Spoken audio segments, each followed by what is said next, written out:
So you start going to the gym and you rapidly get better. We call these newbie gains. Basically, your nervous system is unlocking and taking off the handbrakes, allowing you access to more of the strength you already had. Then, things start to level out. Until eventually, they grind to a halt. And we call this a plateau.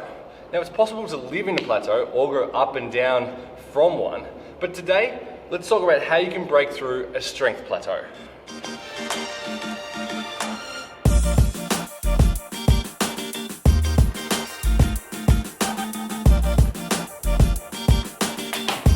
This seems counterintuitive, but if you're training hard, or training frequently, or training hard and frequently, your body never has a chance to supercompensate and adapt and recover from the training stress. As a result, you'll basically live in a constant state of just low-level fatigue. So if you're currently training with high intensity 4, 5, or even 6 times a week, cut back to 3, or maybe even just 2 sessions. Or just do less in each session in the gym. So cut the reps, cut the sets, leave the gym with a little bit left in the tank. Remember, the goal isn't to do as much work as possible in the gym. The goal with the gym is to create an adaptation so you improve outside the gym.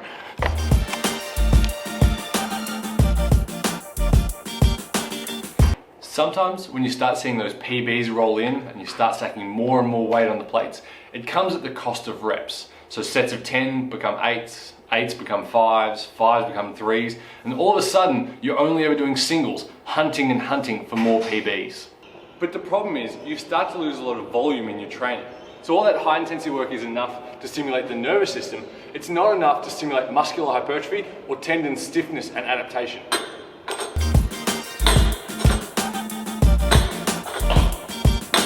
Or try this pequeño los dos method when it comes to increasing your strength and keeping the volume in your program. What you want to do is work your way up to a heavy 3 or 4 rep set, so you're getting that nervous system load, but then drop back for 2 sets in sort of the 75 to 70% range, so you can do some volume sets in the 8 to 10 rep range. That way you're getting intensity and volume in the same workout.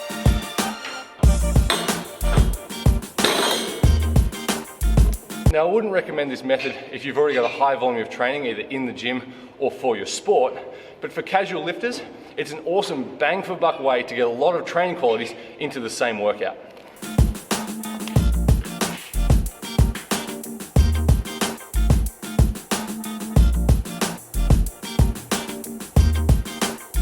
Swap between dumbbells and kettlebells and barbells and bodyweight for a different stimulus in the same exercise.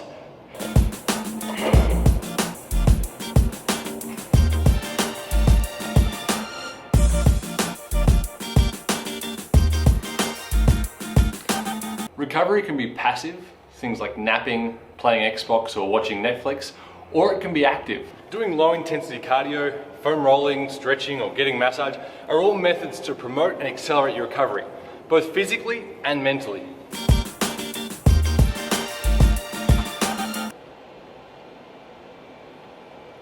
More strength means more muscles, means more calories. Most people think they're eating enough, but they're just not.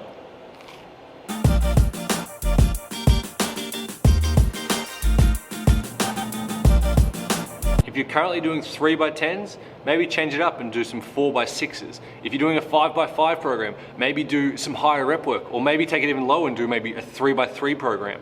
Or my personal favorite, try an ascending pyramid, where you go up in load every single set as you go down in reps. So for chin-ups, it might look something like this. Do a set of 8 with assisted for a warm-up, then do a set of body weight for 6 reps, then you do 2 sets of 4 at 10 kilos each.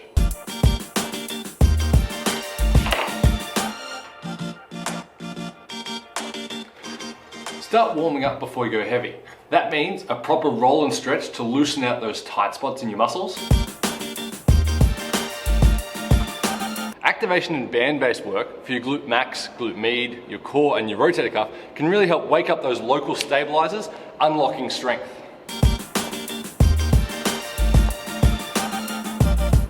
Start doing some speed sets, either for warm-ups or for working sets. Train that entire force velocity curve to start shaking things up and to work those motor units in a different way.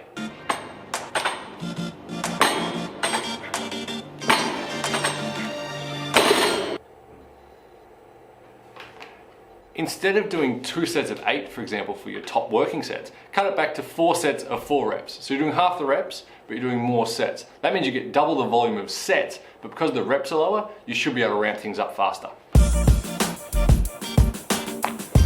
Add a little 1-second pause to the bottom of your exercises to take out the stretch shortening cycle.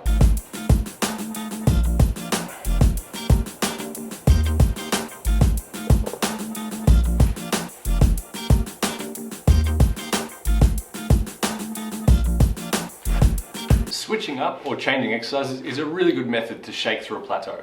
But be careful though, too much variation and too much change can actually distract and become a problem when it comes to progressing along.